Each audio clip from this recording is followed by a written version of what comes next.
안녕하세요. 6월 성경 통독 365 담당하게 된 김건영 목사입니다. 이번 주간부터 묵상하게 되는 욥기는 잠언, 전도서, 아가서와 함께 지혜서라는 장르에 속하는 성경입니다. 잠언이 주로 삶의 일반적인 규칙성을 말해주는 지혜서라면 전도서와 욥기는 삶의 예외적인 불규칙성을 다루는 지혜서라고 할 수 있습니다. 잠언이 하나님께서 만드신 세상이 어떻게 작동하는지에 대한 일반 법칙을 말해준다면 전도서와 욥기는 삶에서 정상적인 규칙이 작동되지 않는 순간은 언제이며 이러한 규칙에 대한 예외는 무엇인지를 다루고 있는 것이죠. 잠언 1장 7절은 이렇게 이야기합니다. 여호와를 경외하는 것이 지식의 근본이거늘 미련한 자는 지혜와 훈계를 멸시하느니라. 전도서 12장 13절도 이렇게 이야기하고 있죠. 이래 결국을 다 들었으니 하나님을 경외하고 그의 명령들을 지킬지어다. 이것이 모든 사람의 본분이니라. 욥기 28장 28절에서 욥은 새 친구들과의 논쟁 후에 이렇게 독백하지요. 또 사람에게 말씀하셨도다. 보라, 주를 경외함이 지혜요 악을 떠남이 명철이니라. 이렇게 잠언, 전도서, 욥기는 모든 지혜의 근본이 이스라엘의 하나님 여호와를 경외하는 것이라고 전제하고 있습니다. 이 가운데 잠언은 주로 이 근본 진리 자체를 다루고 있고 욥기와 전도서는 이 근본 진리 위에서 좀 더 어려운 삶의 질문들을 다루면서 잠언의 메시지를 보완하고 있는 것이죠. 우리가 기억해야 할 것이 있습니다. 욥기는 우리가 흔히 생각하듯이 고난을 어떻게 극복할 수 있는지를 알려주는 고난을 위한 지침서가 아니라는 것입니다.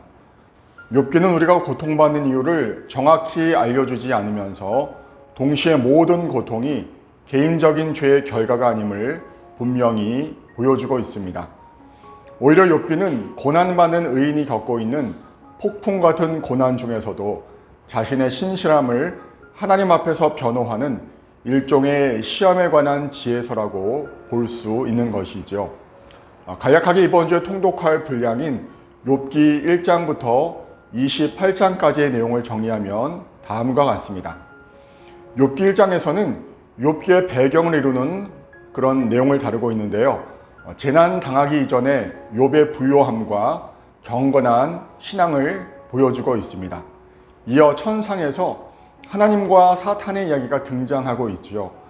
그리고 사탄의 악한 재앙 및 그로 인하여 욥에게 연이어 재난이 닥치는 장면이 등장하고 있습니다.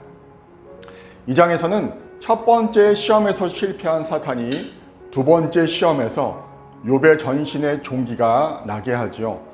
그럼에도 욥은 여전히 여호와 신앙의 믿음을 버리지 않습니다. 한편 욥의 소식을 듣고 새 친구가 문병차 욥을 찾아오게 됩니다. 3장에서는 육체의 고통이 극에 달한 욥이 입을 열어서 자신의 출생을 탄식하며 또한 지금이라도 죽기를 바라는 처절한 그의 심정을 토로하고 있죠. 4장부터 5장까지는 욥을 향한 엘리바스의 첫 번째 논쟁이 나타나고 있습니다.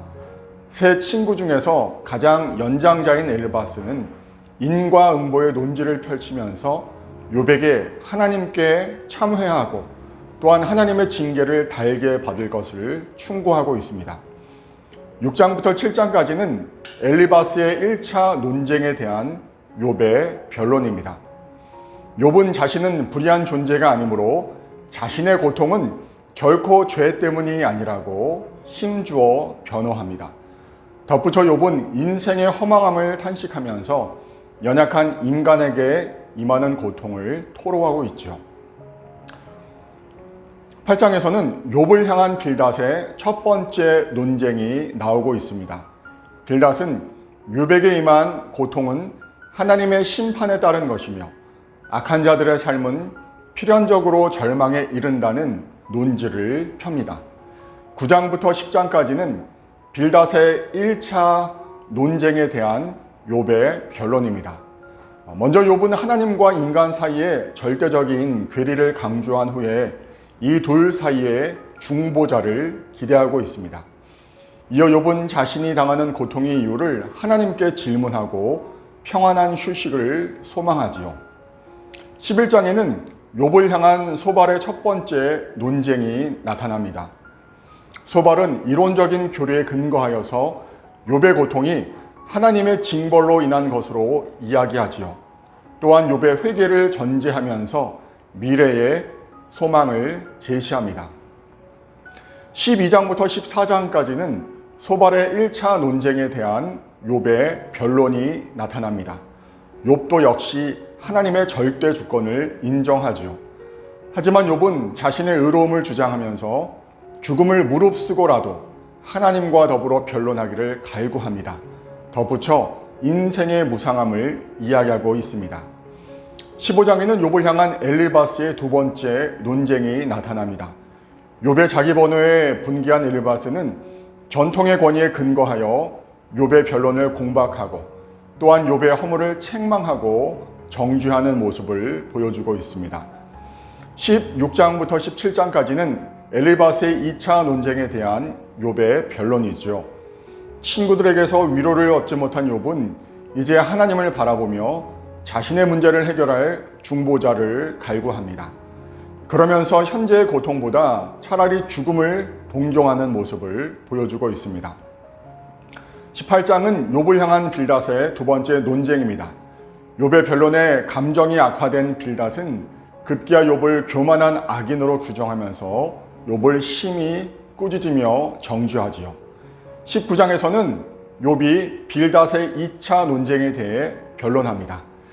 욥은 주위의 모든 사람들에게서 소외당하고 조소당하는 자신의 참담한 상황을 토로하면서 하늘의 구속자를 소망하고 있습니다. 20장은 욥을 향한 소발의 두 번째 논쟁이 나타납니다. 계속되는 욥의 변호에 소발 역시 격한 감정으로 악인은 필히 망한다는 종전의 인과응보론을 거듭 주장하면서 욥을 강력하게 비판하지요.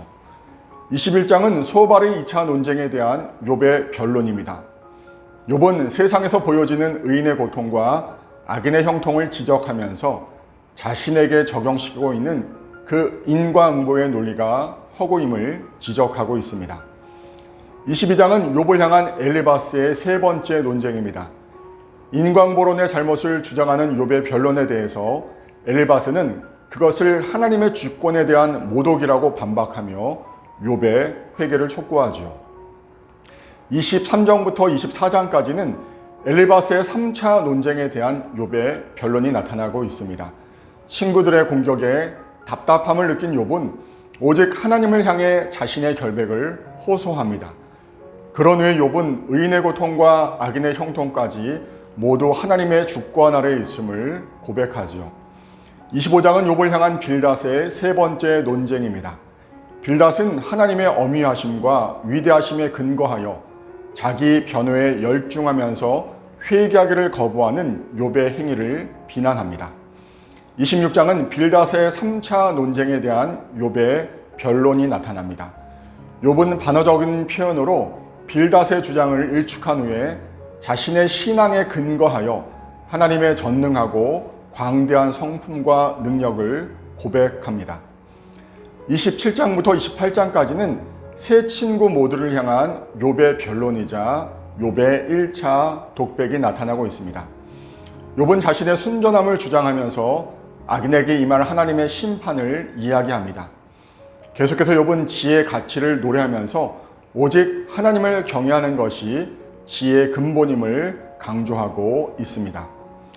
이번 한 주간도 욥기를 통독하는 가운데 우리의 삶에 이유 없이 닥치는 듯한 그 고난에 대해 깊이 묵상할 수 있는 시간이 되길 바랍니다.